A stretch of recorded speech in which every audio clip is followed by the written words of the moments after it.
So this is just a random thought I had, but it kinda stuck with me for way too long. You see, Foe has been around Chaldea for a while now.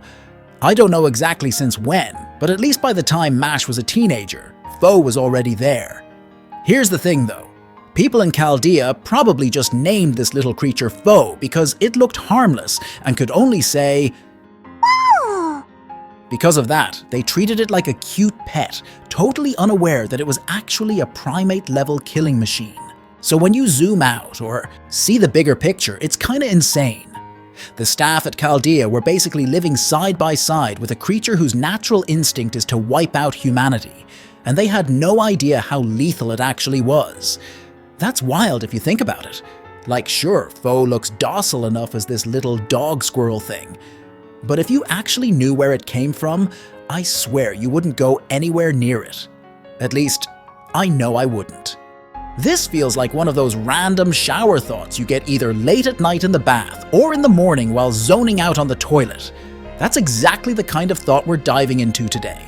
You see, sometimes there are things that seem ordinary, just background noise, until your brain suddenly notices them and decides this is now the top priority to think about, and it just sticks with you for who knows how long, and this is one of them. So the fact that I made this video means there are probably more of these, or at least my brain just felt a little bothered by some of these. Okay, let's keep going. Speaking of Foe, have you ever stopped to think about why we use cards with Foe's face on them to boost attack and HP? I mean, sure, it's cute. Foe is the official mascot of Chaldea after all, but is being the mascot really the only reason his face is on those boost cards? I've been thinking about this for a while. And you know, I've got something interesting to point out. You see, it reveals that Foe is actually a beast, right? From that point, we can kind of pull an implication that the reason we're using the card with Foe's portrait on it is because that's really Foe's power being used for us. So the big revelation here is that all this time we've actually been using the power of a beast to strengthen our troops without even realizing it. Just like in the gameplay, people in Chaldea just see Foe as this cute little mascot, while in reality, he's the one who's been boosting them up all along. I might be wrong, but at least that's how it feels to me. Yeah, it's not something huge or shocking really, but it does leave you quiet once you stop and think about it. Alright, enough about Foe. Let's move on to Russia.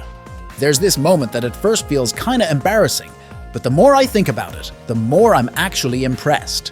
In Russia, Kadoc, who still felt like a petty, annoying villain at that point, was shocked to learn that Fujimaru couldn't even enhance his eyesight. And then Fuji just drops the bomb. He doesn't know any kind of enhancement at all.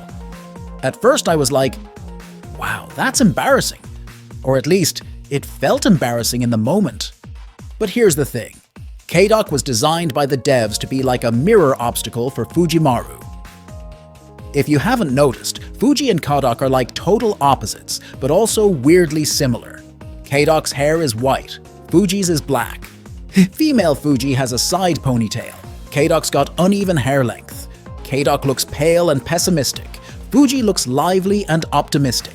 Kadoc's servant is a girl with one eye covered and long hair, while Fuji's servant also has one eye covered but short hair. Kadoc plans everything to the smallest detail before moving, while Fuji just jumps in head first. Even their command spells are mirrored opposites. And yet, deep down, they're basically the same. Just two mediocre magi with nothing special except their compatibility with ray shift.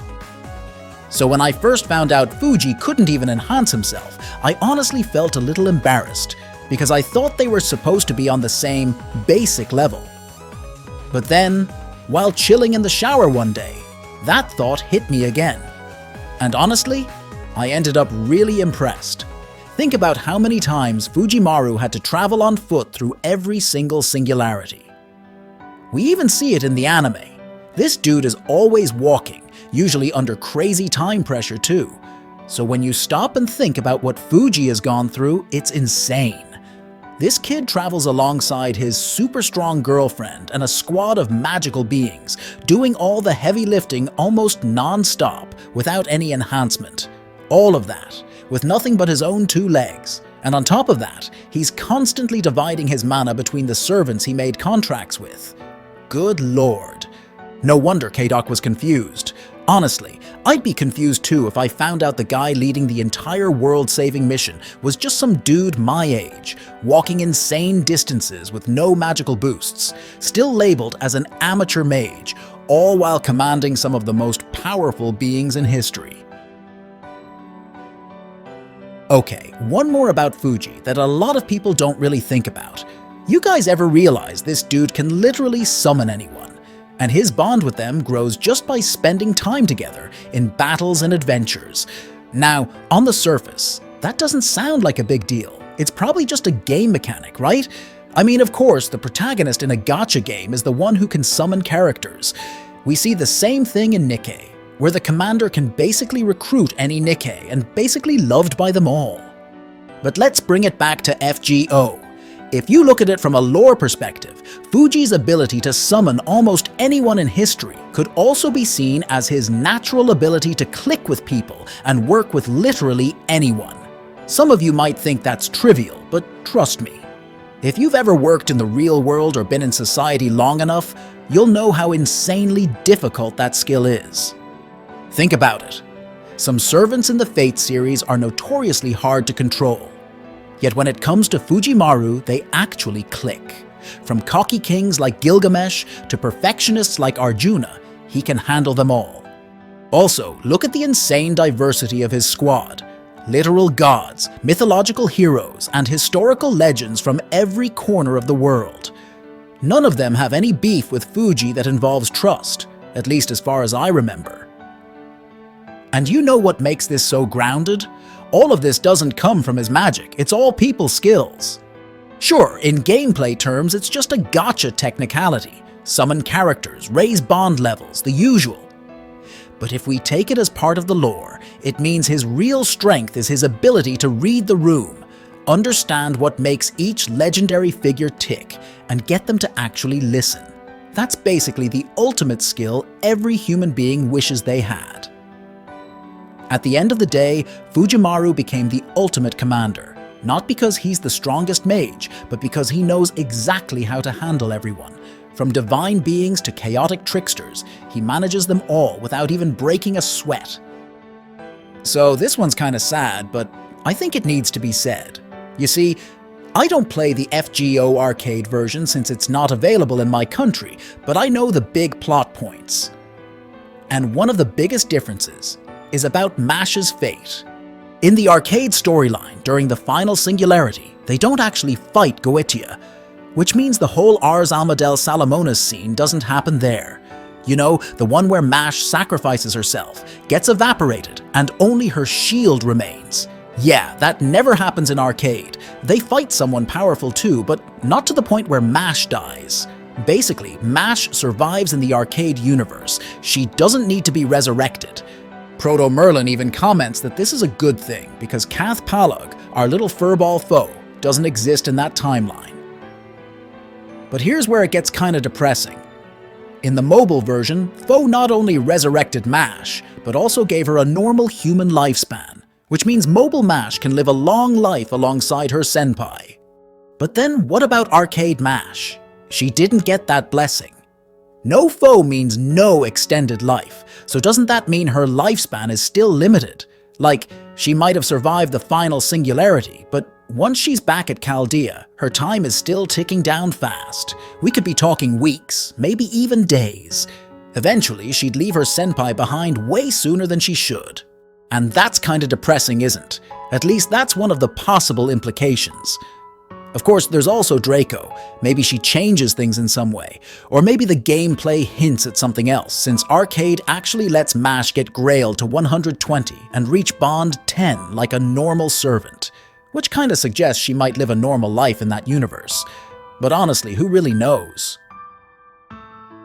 Okay, to the next one. So, this is kinda lame of me for not realizing it sooner, but whatever. It's about Oberon. You see, Oberon's whole personality is basically a gimmick around honesty and lies. He always mixes the truth with lies, and half the time we can't even tell which is which. Now let's jump to his Valentine scene. As we all know, during Valentine's, female servants give us chocolate, while male servants usually give us something precious of theirs. But Oberon gives us something else, specifically void dust. If you don't know, void dust is one of the most basic materials in FGO, and honestly, it's also known for being salty. So on the surface, it feels like he just gave us something random and cheap. And with how salty it is, it almost feels like he's deliberately sprinkling some salt on us. But here's the thing.